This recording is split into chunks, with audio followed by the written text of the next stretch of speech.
खबरें तफसील से। राज्यसभा के 12 अरकान की मुअत्तली के फैसले के खिलाफ अपोजिशन जमातें मुसलसल एहतजाज कर रही हैं और चेयरपर्सन से फैसला वापस लेने का मुतालबा कर रही हैं। अपोजिशन लीडरान आज भी पार्लियामेंट के अहाते में गांधी जी के मुजस्समे के नजदीक जमा हुए हैं। ख्याल रहे कि जुमेरात को राज्यसभा चेयरपर्सन वेंकैया नायडू ने अपोजिशन के अमल की नुक्ताचीनी की थी। उन्होंने फैसले को गैर जमहूरी बताने वाली अपोजिशन जमातों पर प्रोपोगेंडा करने का इल्जाम लगाया था। वेंकैया नायडू ने कहा था कि मॉनसून सेशन के दौरान मुअत्तल किए गए अरकान ने पार्लियामेंट के तकद्दुस को पामाल किया था, जिसके खिलाफ ज़ाब्ते के मुताबिक कार्रवाई की गई है।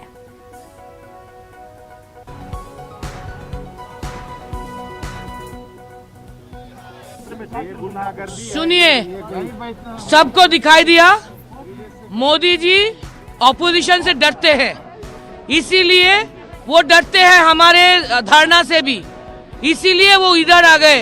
इतना आइडेंटिटी क्राइसिस हो गया, डर इतना बढ़ गया कि वो इधर तक आ गए, गांधी मूर्ति तक आना पड़ा। अब तक तो गांधी को उनको सोच में नहीं था, वो तो नाथुराम गडसे के पुजारी है।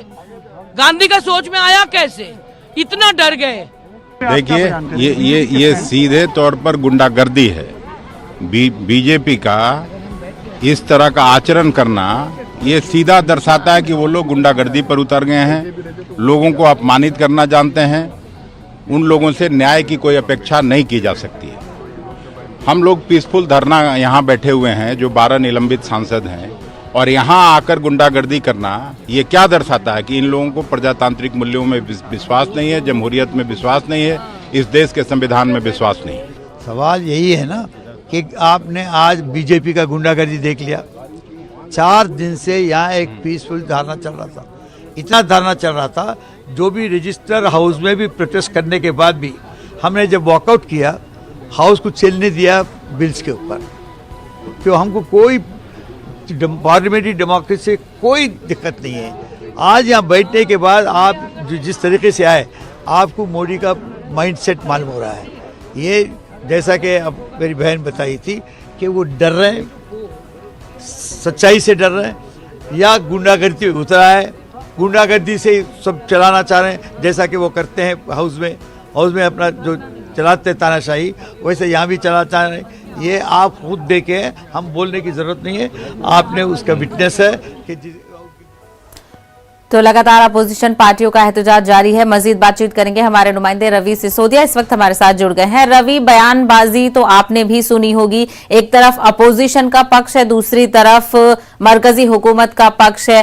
अब क्या लग रहा है, क्या ये एहतजाज आगे ही ऐसे चलता रहेगा? क्योंकि अपोजिशन पार्टी कह रही है कि आवाम की आवाज उठाने पर वो माफी कैसी मांग लें। देखिए, दोनों तरफ से अपने अपने दावे किए जा रहे हैं। विपक्ष की तरफ से ये कहा जा रहा है कि जो ये मसला था वो मसला मानसून सत्र का था और शीतकालीन सत्र में इस पर कार्रवाई की जा रही है, तो इसको उचित नहीं मान रहे। वहीं दूसरी तरफ आज जो सत्ता पक्ष है, उनके सांसद जब यहाँ प्रोटेस्ट चल रहा था तो वो होर्डिंग लेकर आए थे और उस होर्डिंग में दर्शाया जा रहा था कि किस तरह से संसद के अंदर का जो इनका आचरण था वो उचित नहीं था। तो उनकी तरफ से भी कहा जा रहा है कि जो इन पर कार्रवाई की गई है वो उचित है। तो दोनों अपनी अपनी दलीलें दे रहे हैं। जो विपक्षी पक्ष, विरोधी पक्ष है, उनके तरफ से कहा जा रहा है कि उन्होंने कुछ भी गलत नहीं किया था, वो जनता की आवाज उठा रहे थे और मसला चूंकि मानसून सत्र का था, तो ऐसे में इसको शीतकालीन सत्र तक इस पर कार्रवाई होना सही नहीं है।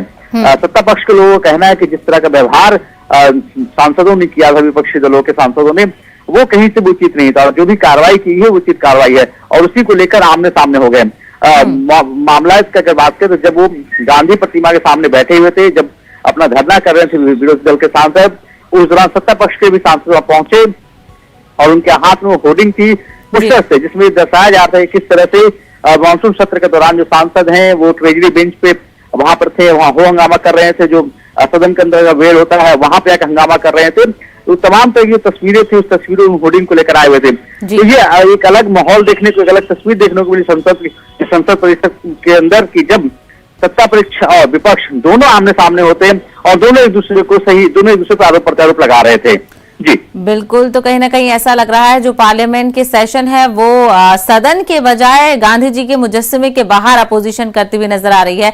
रवि सिसोदिया, कल वेंकैया नायडू का बयान भी सुना है। अपोजिशन कह रहा है कि लोकतंत्र बचाओ, जमहूरियत बचाओ, लेकिन वेंकैया नायडू कह रहे हैं कि ये कार्रवाइयां पहले भी हो चुकी हैं, ये कोई गैर जमहूरी कार्रवाई नहीं है।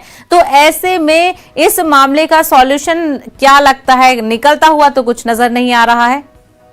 देखिए, जहां तक विपक्षी दलों के सांसद का सवाल है, उनकी तरफ से स्पष्ट किया गया है कि वो माफी नहीं मांगेंगे इस पूरे मसलात को लेकर, और सरकार की तरफ से कहा जा रहा है कि अगर ये माफी मांग लेते हैं तो जो निलंबन है उस पर विचार किया जा सकता है।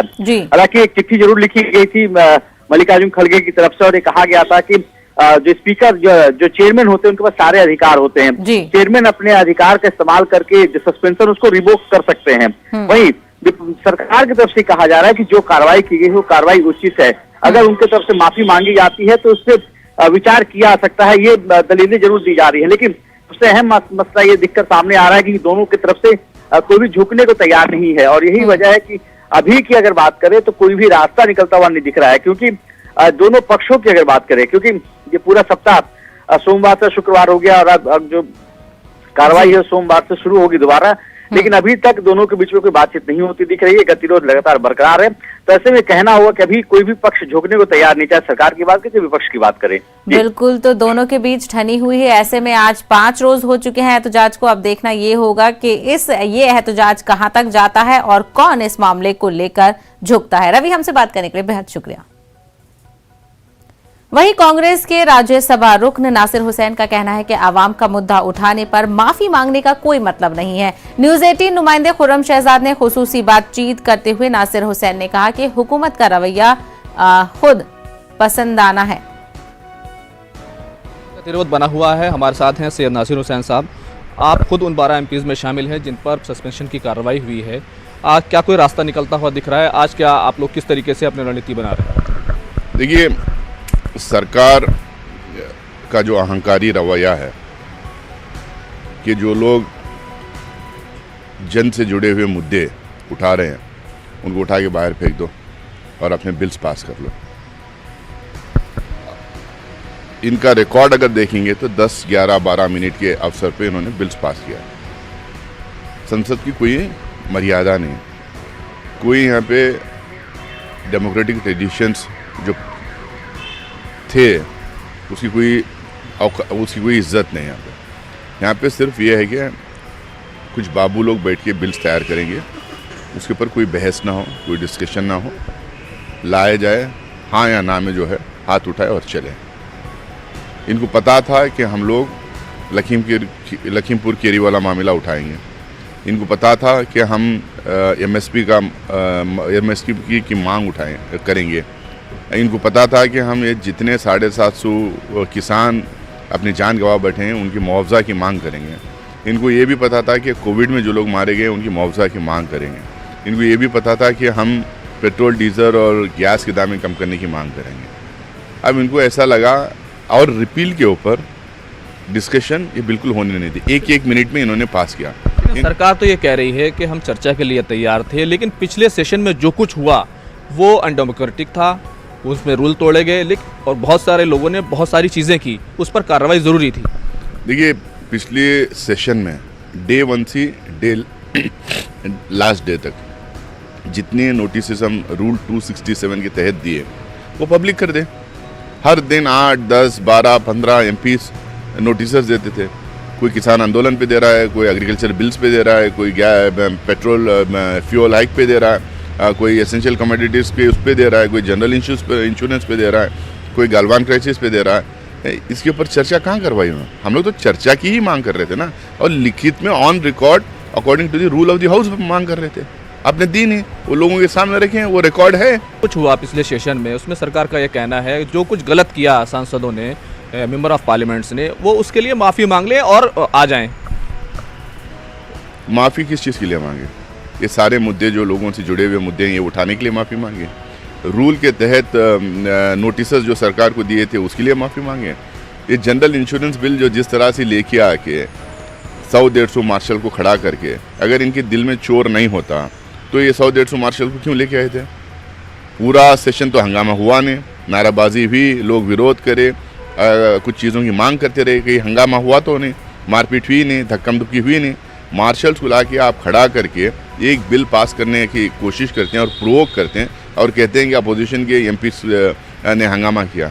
पूरे दिन भर की प्रोसीडिंग्स जो है उसके रिकॉर्डिंग पब्लिक में रिलीज कर दें। कैमरामैन संजीव के साथ खुर्रम शहजाद, न्यूज़ 18 दिल्ली। वहीं लखीमपुर खीरी सानिहा पर बहस कराने के लिए लोकसभा में कांग्रेस रुकन मानिक राम टैगोर ने अल्तवा का नोटिस दिया है। मानिक राम ने कसूरवारों को सजा देने और वजीर ममलकत अजय मिश्रा को हटाने का मुतालबा किया है। 3 अक्टूबर को हुए सानिहा में 4 किसानों समेत 8 अफराद हलाक हुए थे।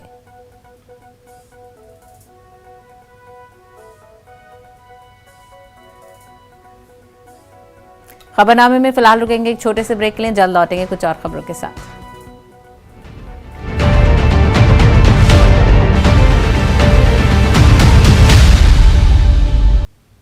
ब्रेक के बाद आपका खैर मकदम है। चलिए रुक करेंगे सीधा लखनऊ का, जहां पर वजीर आला योगी आदित्यनाथ खिताब कर रहे हैं। हम लोगों के पास पर्याप्त लैंड बैंक है। अलीगढ़ में 12,000 करोड़ रुपए के निवेश के कार्यक्रमों को प्रधानमंत्री जी के कमलों से प्रारंभ भी किया जा चुका है। अभी झांसी में 19 नवंबर को प्रधानमंत्री जी का आगमन हुआ था। झांसी नोड में भारत डायनेमिक्स लिमिटेड के एक यूनिट का शिलान्यास प्रधानमंत्री जी के करकमलों से संपन्न हुआ। देश की ब्रह्मोस नेक्स्ट जनरेशन की मिसाइल के निर्माण की कार्रवाई लखनऊ के लिए यहां पर 200 एकड़ लैंड हम लोगों ने पहले ही इस मिशन के लिए उपलब्ध करवा दी है और इस पर युद्ध स्तर पर कार्य चल रहा है। हमारे पास अन्य तमाम प्रकार के इंफ्रास्ट्रक्चर है। हेल्थ इंफ्रास्ट्रक्चर में आप देखेंगे, ये उत्तर प्रदेश 1947 से 2017 के बीच में केवल 12 मेडिकल कॉलेज बना पाए थे और 2017 से लेकर के अब तक हम लोग 33 मेडिकल कॉलेज वर्तमान में बना रहे हैं, जिनमें से 17 मेडिकल कॉलेज हम लोग विगत वर्षों में प्रारंभ कर चुके हैं और शेष मेडिकल कॉलेजेस पर हमारे युद्ध स्तर पर कार्य वर्तमान में चल रहे हैं। दिल्ली एनसीआर में बढ़ती फिजाई आलूदगी पर सुप्रीम कोर्ट में समाअत हुई। मरकज और रियासतों के जरिए आलूदगी को कंट्रोल करने के लिए किए जा रहे इकदामात की जानकारी अदालत को दी गई। अदालत ने मुतालिका हुकूमतों से रहनुमा खतूत पर अमल करने की हिदायत दी है। मरकज ने हलफनामे में टास्क फोर्स और फ्लाइंग स्क्वाड तश्कील देने की बात कही है, जिसकी मीटिंग रोजाना की बुनियाद पर होगी। दिल्ली हुकूमत ने हलफनामे में अस्पतालों की तामीर को जारी रखने की अपील की है, जिसे अदालत ने मंजूर कर लिया है। उत्तर प्रदेश हुकूमत ने अपना मौकिफ रखते हुए कहा कि गन्ने के मौसम में अगर चीनी मिलों और दूध सनतों को बंद कर दिया जाएगा तो उससे वाबस्ता अफराद को नुकसान होगा।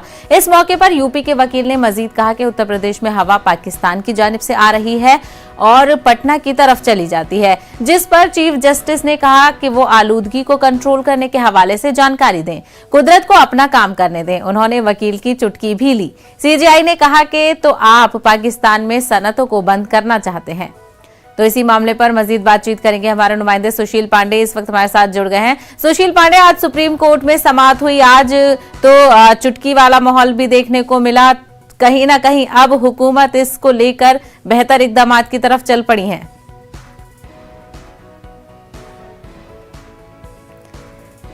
तो हम अपने नुमाइंदे से जुड़ने की कोशिश करेंगे। तो कई बार से सुप्रीम कोर्ट में दिल्ली में बढ़ती फिजाई आलूदगी को लेकर समाअत हो रही है। हालांकि सुप्रीम कोर्ट के निशाने पर लगातार हुकूमतें रही हैं, उनको फटकार भी लगी है, उनसे इस मामले को लेकर संजीदा होने की बात भी कही गई है। तो कल सुप्रीम कोर्ट ने 24 घंटे का वक्त दिया था रियासती और मरकजी दोनों हुकूमतों को कि वो इस मामले को संजीदगी से लें और बेहतर इकदामात करें। मजीद तफसील हासिल करेंगे हमारे नुमाइंदे सुशील से। सुशील, बताइएगा आज क्या कुछ खास रहा समाअत के दौरान और कहीं ना कहीं अब जो है वो हुकूमतें बेहतर इकदामात की तरफ बढ़ रही हैं। आज देखिए, केंद्र सरकार की तरफ से जो हलफनामा दाखिल किया गया है, उस हलफनामे के मुताबिक ये बताया गया है कि उन्होंने एक टास्क फोर्स का गठन किया है, जिसमें से 17 फ्लाइंग स्क्वाड हैं और ये तमाम जो फ्लाइंग स्क्वाड्स हैं उनको बढ़ाकर 40 कर दिया जाएगा। चूंकि दिल्ली एनसीआर में जिस तरह प्रदूषण का स्तर बढ़ा हुआ है, उसको कम करने के लिए इस टास्क फोर्स का गठन किया गया है। ये टास्क फोर्स प्रतिदिन एक मीटिंग करेगी और उसके बाद अपना सारा दिन का रिव्यू जो है वो फिलहाल कमेटी के जो हेड हैं उनको रिप्रेजेंट करेगी और ये बताया जाएगा कि केंद्र सरकार की तरफ से तमाम जो फिलहाल आदेश दिया गया है उन आदेशों की कितनी अनुपालना की जा रही है कंसर्न राज्यों के द्वारा और दिल्ली में। हालांकि दिल्ली सरकार की तरफ से आज कोर्ट में जो हलफनामा दाखिल किया गया उसमें कहा गया है कि केंद्र सरकार के द्वारा जो टास्क फोर्स बनाया गया है वो उसका अनुपालन करेंगे। वहीं माफ कीजिएगा साहिबा जी, वहीं दिल्ली सरकार की तरफ से कोर्ट में यह भी जानकारी दी गई है कि वो कोविड के मद्देनजर कुछ अस्पतालों को बनाना चाहते हैं, लिहाजा उसके कंस्ट्रक्शन की इजाजत दी जाए। केंद्र सरकार के द्वारा फिलहाल दिल्ली सरकार के इस बात की मंजूरी भी दी गई है और उसका समर्थन भी किया गया है। हालांकि सुप्रीम कोर्ट ने दिल्ली सरकार को यह इजाजत दे दी है कि वो अस्पतालों का निर्माण कर सकते हैं। सबसे महत्वपूर्ण बात, सुप्रीम कोर्ट में यूपी सरकार की तरफ से यह कहा गया कि अगर तमाम जो इंडस्ट्रीज हैं उनको बंद कर दिया जाएगा तो इस समय उत्तर प्रदेश में गन्ने का सीजन है, शुगर केन का सीजन है और ऐसे में शुगर का अगर कहीं ना कहीं शुगर का जो उत्पादन है अगर इंडस्ट्री बंद कर दी जाएगी तो वो नहीं हो पाएगा और अगर शुगर का उत्पादन नहीं हो पाएगा तो किसानों पर भी असर पड़ेगा और आने वाले समय में चीनी की जो मात्रा है वो बाजार में उपयुक्त मात्रा में नहीं पहुंच पाएगी। बहरहाल सुप्रीम कोर्ट ने यह कहा है कि जो एयर क्वालिटी मैनेजमेंट है वो यूपी सरकार के सबमिशन को देखेंगे, अगर लगेगा तो इंडस्ट्री बंद कर दी जाएगी, नहीं तो नहीं बंद की जाएगी। सुप्रीम कोर्ट ने तमाम राज्य सरकारों को यानी कि पंजाब, हरियाणा और यूपी इन तमाम राज्य सरकारों से यह कहा है कि केंद्र सरकार ने जो तमाम नियम बनाए हैं उसकी अनुपालना की जाए और शुक्रवार यानी कि अगले शुक्रवार को दोबारा इस पूरे मामले की सुनवाई की जाए। चलिए, तो आज की जो समाअत है वो काफी राहत भरी रही क्योंकि हुकूमतों को फटकार लगती हुई नहीं आई है और अब इस मामले की अगली समाअत जिस तरीके से हमारे नुमाइंदे ने बताया कि सोमवार को होगी। सुशील, हमसे बात करने के लिए बेहद शुक्रिया। आंध्र प्रदेश को एक और तूफान का खतरा है। खलीज बंगाल में हवा के दबाव में कमी का इलाका तूफान में तब्दील हो गया है। विशाखा महकमा मौसमियात की इत्तला के मुताबिक कल जवाद तूफान शुमाली आंध्र प्रदेश के अलावा जुनूबी ओडिशा के साहिल से टकराएगा। तूफान की वजह से साहिली आंध्र प्रदेश में तेज हवाएं चल रही हैं। बीती रात से ही साहिली अजला श्रीकाकुलम, विजयनगरम, विशाखापट्टनम में मुसलसल बारिश हो रही है। वजीर आला जगन मोहन रेड्डी ने भी अजला कलेक्टर से बातचीत करते हुए चौकसी बरतने की उम्मीद की है। साहिली इलाकों के अलावा नशीबी इलाकों में मुकीम आवाम को महफूज मकामात पर मुंतकिल किया गया है।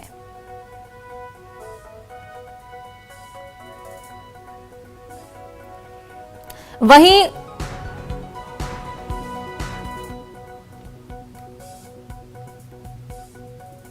मुल्क में आज डॉक्टरों की हड़ताल जारी है। नीट की काउंसलिंग जल्द किए जाने को लेकर डॉक्टर्स एहतजाज कर रहे हैं। डॉक्टरों की हड़ताल की वजह से सभी अस्पतालों के ओपीडी खिदमात पूरी तरह से आज बंद हैं।